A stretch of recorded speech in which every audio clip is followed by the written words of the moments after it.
За сайн байцгаана уу бурхны хүү Хариубаатар мэдчилж байна. Манай ардчилсан намын, манай говалтайн, манай биерийн нэг улсын хурлын гишүүн Баяр наадмын тухай хуулийн шинжилсэн найруулгыг өргөн барьжээ зайлвал. Тэгээ манай энэ улсын хурлын гишүүд ер нь цаашдаа анхаар заяа. Өөрсдөө нэг л хэм мэддэг, чаддаг, ойлгоцсон гэж боддог юм. Та хэд бол хэцүү шттэ ер нь бол тийм. Нэг жоохон гүйж яриад явж байгаа л оонуудын дэргийг угааж байгаа л гараад ирсэн л хүмүүс шүү дээ. Түүнээс бусдаар бол яг юм мэддэг хүмүүс бол биш гэдгийг нэг дор бүрнээ авахаарцгаа. Би тэр өргөн барьсан төслийг нь бол үзээгүй. Фэйсээр явж байгаа мэдээллүүдийн сонсоход өөрийнх нь ярьж байгаа энтрийг сонсоход Үлгэрийн Баатар амилсан гэдэг кино шиг л. Үлгэрийн юм сонсогдож байна даа тэгээд. Цаашдаа анхаарна гэж. Ерөнхийлөгч улсын наадмаар 5 давсан ч юм уу бүрүүлсэн ч байдаг юм уу хөвчүүдэд цол олохгүй батламж олгох юм байна. Монгол улсын ерөнхийлөгч Ухнаагийн хөрөлцөх шинээр Монгол улсын начин болсон Амгалан Баатарт батламж гардуулна. Арай ийм гошин юм байж болохгүй нэр тий. Нэг хүүхэд сургуулаас нэг тийм анги хамт олноо манлайлан оролцсон тул батламж олгоо гэдэг. Арай ингэж бас болохгүй байхаа. Надад хэлэхгүй дээ. Дүүн тэр 50 60 сая төгрөг аваадах шаардлага үнгүй хичээлэг шүү дээ. Уртай юм чи. Яанда. Наа хуулийн төсөл мөслөө татцаа юу. Би тэгж байгаа даяанда өөрөө нэг улсын хурлын гишүүн болохоор ч юм уу. Эсвэл нэг зав гарахаараа зээл мэлнүүдэд дарж дуусчаад очиод бичээд үгүй. За тэр допингийг үнэхээр тэгж хорих гээд байгаа бол заяо. Үн допингийг хориглоно гэж хизэж ханч байхгүй. Илгийн мэдрэл юм ярьж байгаа шүү. За яах вэ? Үнэхээр тэгж хорих гээд байгаа бол.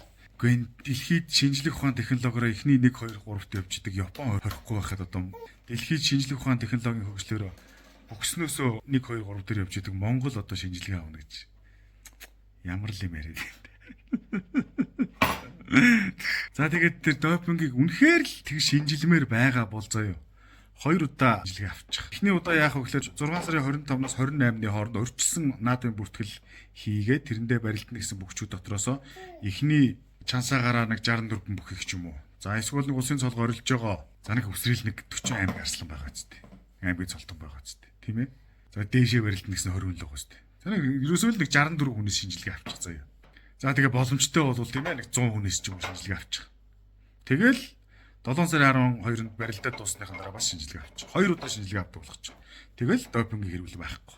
Би яагаад тэгж бодож ийн гэхээр энэ манай бөхчүүд бол допингийг нийтээрээ хэрэгэлдэг гэж би хардж байгаа. Яагаад тэгж бодоод байна гэхээр миний үед өстой жигчийн хурууны минь бяранд хүрэхгүй юмнууд байдаг байсан. Одоо бүгд л том том авар гарслан заанууд болцоочлоо. Монгол нөхөд допинг хэрэглээгүй хүн байхгүй гэж би бодож байна. Тэгээ яагаад илэрдэггүй вэ гэхээр циклээд харуулчаад байна гэж би бодоод байгаа байхгүй. Миний зүгээр хардж байгаагаар допингийг бол нэг 6 сарын 13-наас 27-ны хооронд нэг 14 хоногийн хугацаанд л хэрэглээд байгаа шиг байна. Тэгчингүүтээ 27-ноос нэг 7 сарын 4-ний хооронд тэр хэрэгэлсэн допингоо гаргах бодисуудыг хэрэглээд байгаа.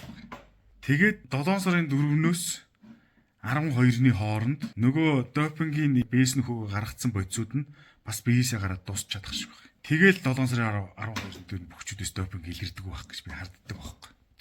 Тэгээд зарим жил нэг гай таарч тийм ээ. Цикл миклээ буруу хөтөлж мөтөлж тийм ээ. Илэрчээд ах шиг байгаад байгаа юм да. Тэгээд 2 удаа шинжилгээ авчих. 6 сарын 25-наас 28-ны хооронд урьдчилсан шинжилгээ аваад шинжилгээ с ижигтэй гарсан нөхдөд барилдуулахгүй хориглол. Тэгээд 12-нд дахиад нэг авчих. За ингээд 2 удаа авсан байхад бол наадмаар допинг илэрнэ гонжинжоо. Үнэхээр л тэгж допингтэй тэмцэх гээд байгаа бол. За ер нь бол зүгээр төгсгөлд нь хандаж хэлэхэд допингийг хориглоно гэдэг бол үнэхээр л эргүү тэнэг хүний л санаа шүү. Ялангуяа манай Монгол шиг юм авилгал хээл ахуулд живцсэн оронд